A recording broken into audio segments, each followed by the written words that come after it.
Hey, deserving listeners, sister wives, let's check it out. Buying an RV and moving into it. Look, I understand. Let me just explain a few things, okay? Single woman decision. Going to see your kids without your husband for holidays. Single woman decisions. Okay, I'm spitting mad now. Me too, Janelle. What the fuck? I don't need to go over all this. Single woman? What are you talking about? She spent time with her kids on Christmas because he decided to make the rules so rigid and so severe, seemingly on purpose, to make it impossible for her kids to comply, especially given how many of them, I think there's 6 or 7 kids, and they're all, and they're, most of them are in their 20s. So there's that. And so as a choice, and she really tried to work with Cody. And then in the end, it's like, okay, well, I'm not going to have my kids have Christmas somewhere else. And then I'm just childless with Cody and Robin. So this isn't ideal, but yeah, I'm going to spend Christmas with my kids. So he really shoehorning, and it's deplorable. I just want to, Cody, if you want to break up, just break up. It looks that way. Don't, and hopefully Janelle can see through it. I could stay home and hang out with he and Robin and Robin's kids. The RV, he didn't show up and say, let's help find you a rental. No, he was just sort of like, he was MIA. I was begging. Yeah, and the whole thing with the RV, it's such a non-issue and so inconsequential and just so stupid that he's bringing it up. It's certainly not a single woman's decision. Or to buy, she would have been able to afford the monthly payment on the mortgage. But she got mad at me when I was trying to get her to do that. I realize the trailer's been a hot button. It turned out very different than I thought. Dogs are a hot button. Dogs in my bed are a hot button. Dogs in my bedroom are a hot button. Okay. Usually the dogs have slept by the side of the bed. Recently, they have started to sleep in the bed more. Let's just imagine that, take me and my wife, that dogs sleeping in our bed annoyed me for whatever reason. And I was like wanting it to change. And this was one of the top 3 bullet points that I bring up as I'm trying to convince my wife that our relationship is completely doomed and horrible, and obviously we should start heading to divorce. That's it. That's the best he got. And it's so funny because with Christine, it's really easy to bring up stuff because, she had complaints. But with Janelle, she's the direct opposite from that. And he's just grasping. It's just the RV and a dog sleeping in the bed occasionally. It sounds like maybe that's not even true.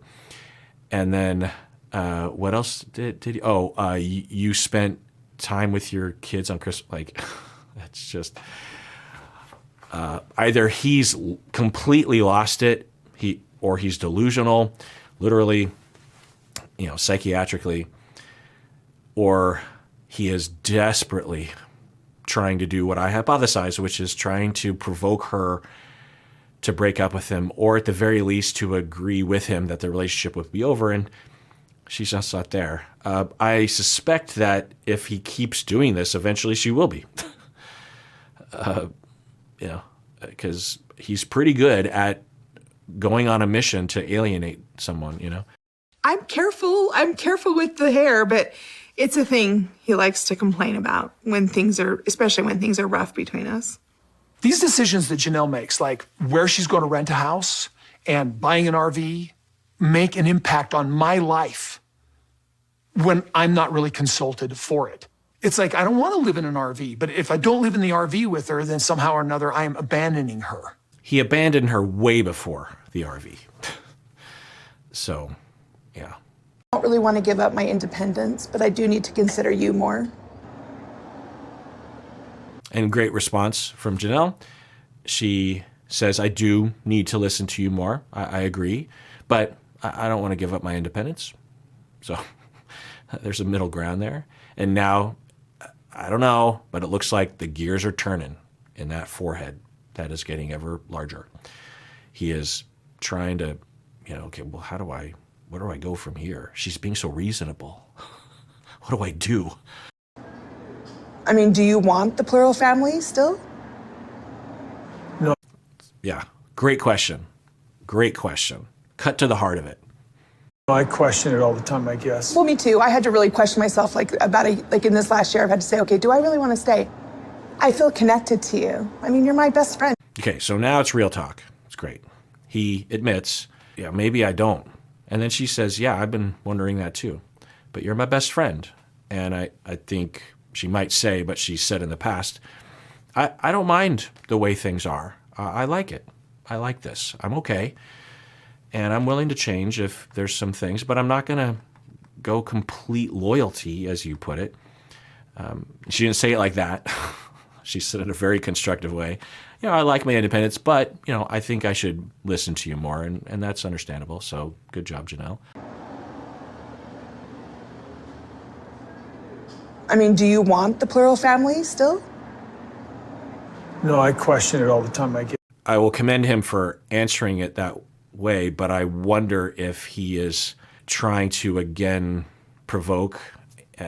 He's like, yeah, I question all the time because of your lack of loyalty. I don't know. That's what he's been saying. So I might be giving him credit where credit isn't due. Yes. Well, me too. I had to really question myself, in this last year, I've had to say, okay, do I really want to stay? I feel connected to you. I mean, you're my best friend. You're my lover, everything. I want to stay. Maybe we figure it out, maybe we don't. So she referred to him as her lover and best friend, and there have been very occasional interviews with Janelle indicating that they've always had a good sex life, and it sounds like they still do. Can you explain to me why at this point in this juncture, and maybe it's simple, but can you explain it, why it's easier to have a relationship with Christine than it is to have a relationship with Robin? Well, I At mean, this Christine juncture? and I have a relationship, but a lot of it's just history, the kids in common and history. And they Okay, so he's finding a way in. There's a crack there. This episode is sponsored by BetterHelp. And if you sign up, please use the link below because that helps us out. So we've seen a huge increase in people seeking therapy recently, which is great. However, men are still, on average, far less likely to seek help. But honestly, regardless of gender, if you're the sort of person who tends to avoid asking for help, you might be in need of help much more than you realize. I can attest to this. I tend to default to assuming that I'm good when I'm definitely not good. So if you've been avoiding it, you might want to seek therapy. Well, a good option to find a therapist is at BetterHelp. If you're thinking of starting therapy, it's definitely worth giving a try. They have over 35,000 therapists with a wide variety of styles. And as the largest online therapy provider in the world, BetterHelp can provide access to mental health professionals with a diverse variety of expertise. So, talk it out with BetterHelp. Our listeners get 10% off their first month at betterhelp.com/Kirk. That's BetterHelp, HELP.com/Kirk. October rolls around, specifically October 11th, my birthday. And Dad calls me. I shouldn't have done this, but I did anyway. I didn't remind him that it was my birthday because I wanted to see if he remembered. And he didn't. And so to him, it was just a phone call, just asking me. My God. I don't normally react or include my reaction to what the kids, these are adult kids now, but still. Wow. But that's important. That's important. That I've known that specifically with Gabe, but that really drives it home. And I'll say that as a therapist, birthdays are often days that really put things to the test. Because as a kid, you could think, well, they're busy, that sort of thing. But just think for Gabe. And Gabe has already, he's on camera anyway, been the lead on expressing the hurt and the anger of of Cody rejecting the kids. And, they would on the surface argue about the COVID restrictions, but at the end of the conversations, Gabe would say it hurts that he just doesn't seem to care. He's not reaching out. And I've said this from the beginning. You can disagree about COVID precautions, and Cody could have absolutely said, I can't have free contact with Gabe because of my worries of being a vector or catching it or giving it. And there are kids in my care that are still at home, like with Robin, that have some special needs. Christine has a kid. And so I can't, but I can talk on the phone. I can do Zoom call. We can hang out outside at 6 feet. We'll get creative. We'll get a movie projector and watch a movie outside and laugh together, throw the ball around or talk on the phone, send notes, letters, emails, texts, something. And then Gabe finally gets a call on his birthday, and he's probably thinking, oh, he remembers. It's not enough, but it's nice. And then Gabe thinks, wait, is he calling me because of my birthday, or is he calling me for just logistical reasons? I'm not going to say it's my birthday. And just heartbreaking. Yeah. I mean, it looks like he's tearing up because, of course, heartbreaking, devastating. And it's a particular kind of hurt because it hurts to be rejected and to be ignored and to be discarded. But by your father, we're almost genetically programmed to see ourselves through our parents' eyes and see ourselves the way that we think they see us. And the way that Gabe would think that his dad sees him as irrelevant, not important, not good enough. This kind of treatment can cause a lifetime of chronic belief that one isn't good enough, that one doesn't matter, is inherently flawed, ugly or not smart enough, or it's just, wow. And then, actually, this is just one kid. Cody has 20-some kids. Just heartbreaking. About COVID.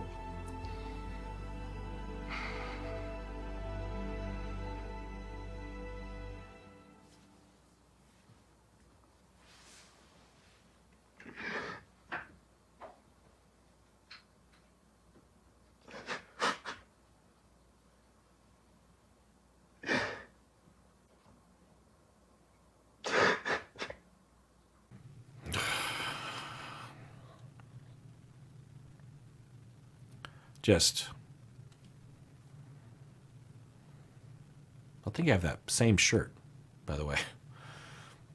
It's over there. Well, maybe it's a little different. Anyway.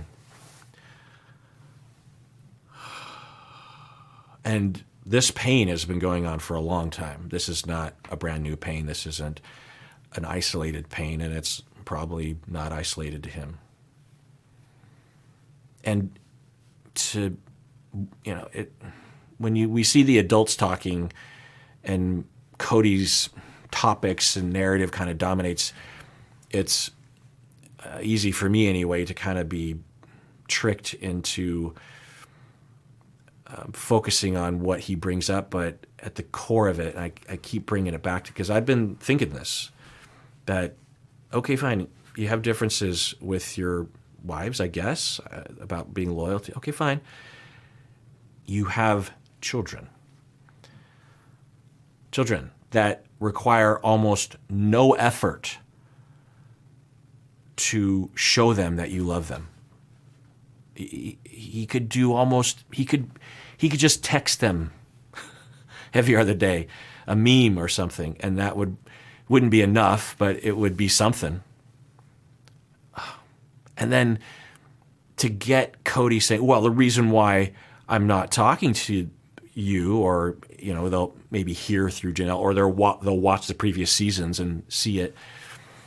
The reason why I'm not talking to you is because you're not loyal. What are you talking? I'm doing a lot, but I have a girlfriend and I have a job. I have rent to pay, and I don't know what else to do. So because of that, you won't even talk to me. You won't even remember my birth. You don't take the time. It's not in your, you don't have a, that's the other thing. You don't have a Google Calendar reminder that it's my birthday. I'm not important enough, which you could imagine being true. You could imagine that he, and there seems to be some indication with this, and there's nothing wrong with this particularly. I don't recommend this, but that in a polygamous family, Cody depends on his sister wives to announce when the birthday is, and then he goes along with it, and he's into it, and he hasn't needed to write it down, I suppose, but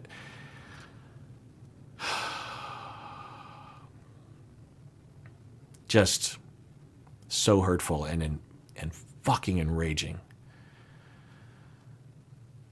Just don't be a polygamist and don't have kids if this is what you're going to do. Honestly, just don't. There's a lot of paths in life. You were a grown man, Cody. Just don't. Ask yourself before you have kids, am I willing to do what it takes? The bare minimum? If the answer is no, then just don't. Just don't do it. Don't do it to the kids. Let the ladies have babies with other fathers.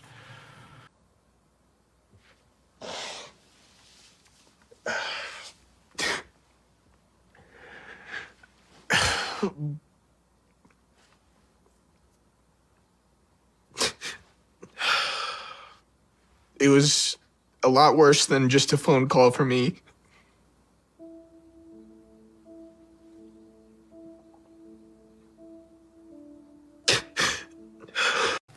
Brings a tear to my eye. And kudos to Gabe for having the courage to speak on this. You know, the reality TV show is for entertainment, but I'm guessing the other kids watch the show or know what happens, and he speaks for a lot of pain for a lot of others. I'm quite sure of it. And he's getting that out there. So it's interesting to think about how a reality TV show could be used to voice things and to be heard or be recognized. And I'm guessing, I hope a lot of people reached out to him if he has an Instagram or something and validated him. So kudos to him for being brave enough to do this. He, of course, doesn't have to. I wouldn't fault him if he's like, I don't want to get into it.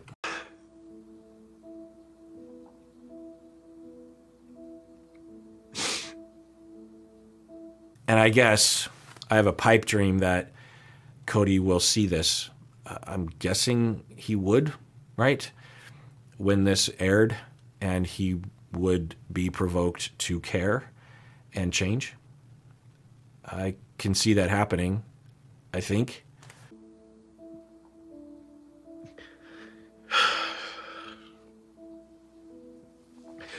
But yeah, a couple hours after that, he tried to call me back, tell me happy birthday and make up for it. And that's the last time I ever talked to my dad. Oh, okay. Well, he called back. So a lot of it still stands, but he did, you know, that happens sometimes. Hopefully not with your kids, but you do have it on the calendar. I mean, he has a lot of kids, so it's not that unusual, I suppose. And some people just aren't very good with dates like that, but still.